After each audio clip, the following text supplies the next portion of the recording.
This is going to be a video tutorial on how to enable or disable notifications in Linux Mint. Let me jump over to my desktop here.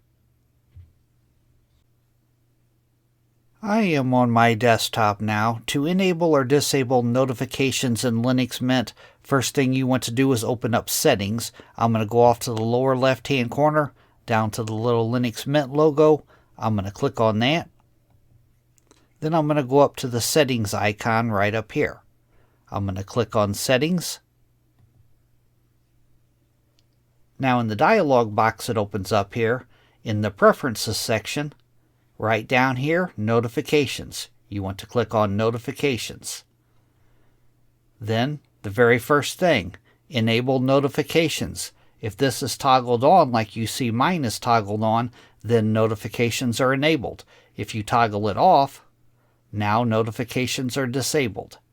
That is how to enable or disable notifications in Linux Mint. Thanks for watching.